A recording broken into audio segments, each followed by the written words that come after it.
Hello and welcome to this month's astrological forecast. We are now in the month of Libra, and that is because the Sun is going through the sign of Libra.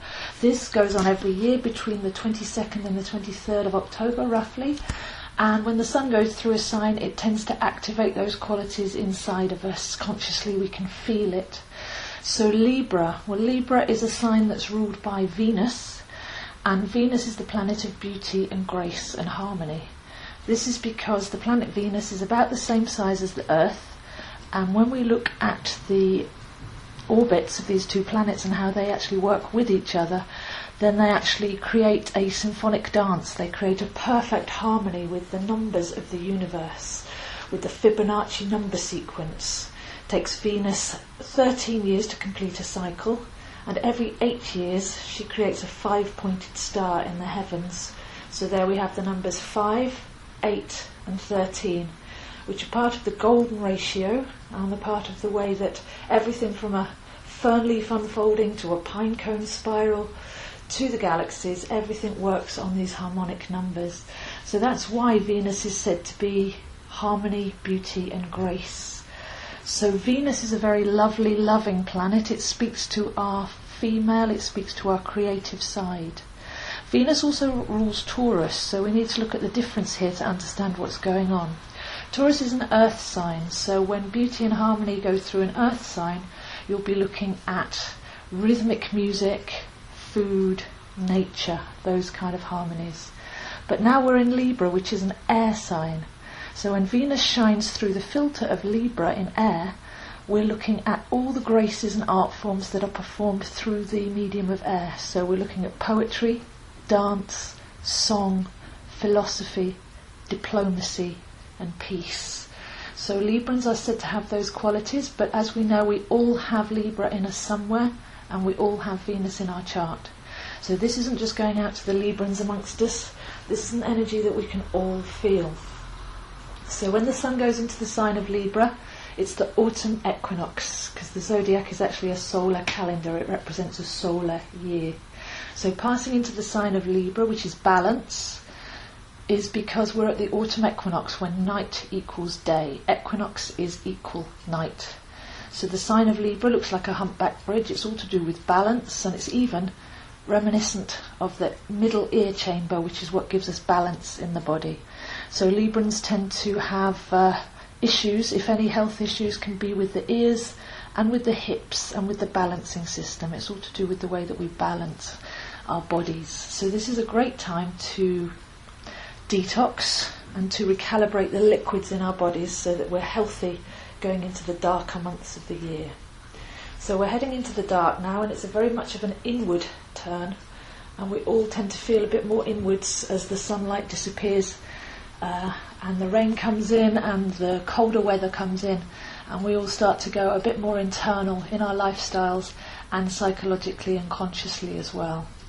So as we go into the sign of Libra for the next month, there are certain things we can do to actually work with these energies, like having a look at our liquids of our body, having a look at the balance in our body. The masculine-feminine balance is one of the main ones, as Libra represents relationships. So masculine and feminine are very misunderstood, but in the cosmic scale of things, masculine is dynamic or outward, and feminine is receptive or inward.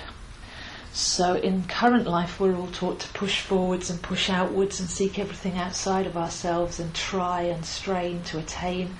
Those are all masculine qualities, but at this time of year it's well worth having a look at the inward qualities, the presence, the magnitude, being able to magnetize things towards us and even question our ability to receive, because the controlling aspect of the outward dynamic energies means that some of us have got very used to being able to give, but not very used to being able to stop, surrender and receive. So a great activity to do at this time of year is to rebalance those qualities, light and dark, masculine and feminine, give and take, outer and inner. So that's what Libra teaches us to do at this time of year. The crystals for Libra tend to be said in classic terms as rose quartz, but I feel any crystals that will help you balance yourself. So you may be too masculine, you might want to bring in some feminine crystals, which is where the rose quartz would work. But if it's the other way around, you might need to work with some more Aryan crystals, because Aries is the opposite of Libra. So if you need to be a bit more dominant, a bit more powerful, a bit more confident, then you could work with the redder crystals that synchronize well with the Aries spirit. So Aries and Libra work on an axis. They can't be separated into two separate forces, but have a look at where those balances are out of synchronization in your life and see if you can do some crystal work to actually bring them back into alignment. The reason I choose crystals for this month is because it's the vibration of colour through air. So once again, that's very powerful during this time. In the month of Libra, we have the full moon opposite in Aries. So on the 30th of September, we have the full moon in Aries. Looking at this chart, it's got a very Aquarian tint to it because Uranus is right there as well. And Uranus is the ruling planet of Aquarius.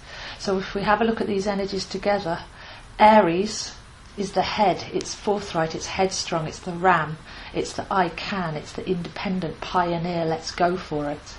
But with Uranus right there as well, then what we're looking at is the I can see into the future, I can imagine a better world, I can help to bring a new way of being into life, I can think for the group, not just for myself, and I can be inventive and maybe even a little bit crazy just to break the mould.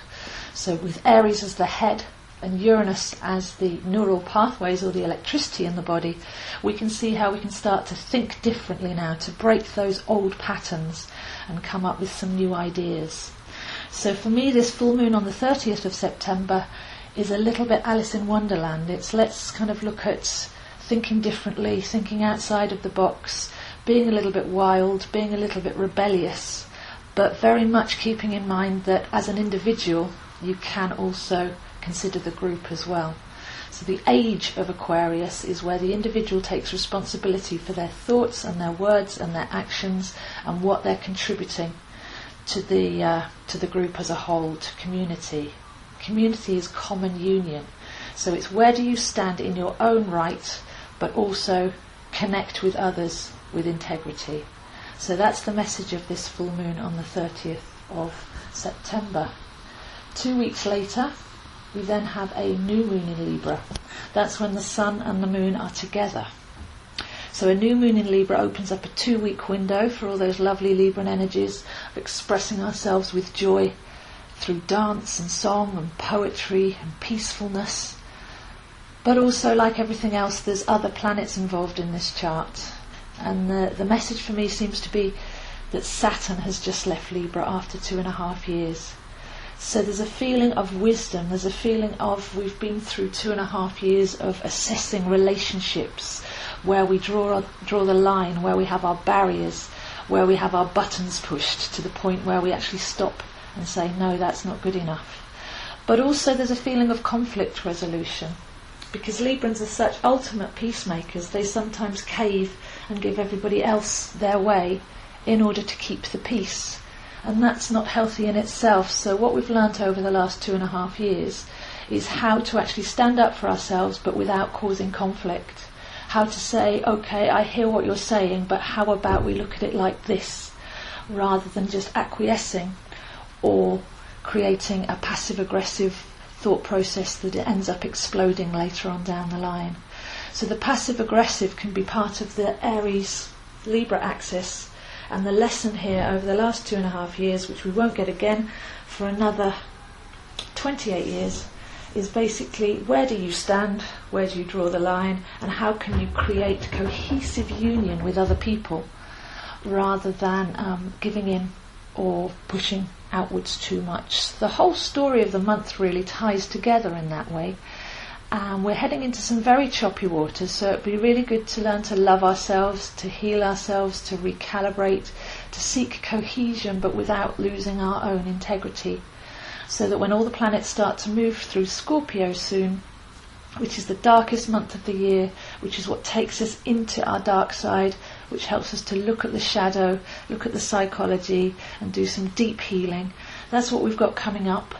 So with the ultimate pacing of astrology, it's really worth working now on that calm, calibrating, harmonic, beautiful, joyful balancing, so that we're loose and flowing, and then we can take on the energies of the month to come. So that's what we've got for this month. See what you can do there. See if you can just get with the flow. See if you can balance yourself, find harmony and peace within and with others, and loosen up some of those tensions so that we're free and easy to go into the month of Scorpio next month and deal with some of the big stuff that Scorpio will bring up. So have a beautiful month of Libra, and I'll see you again next month.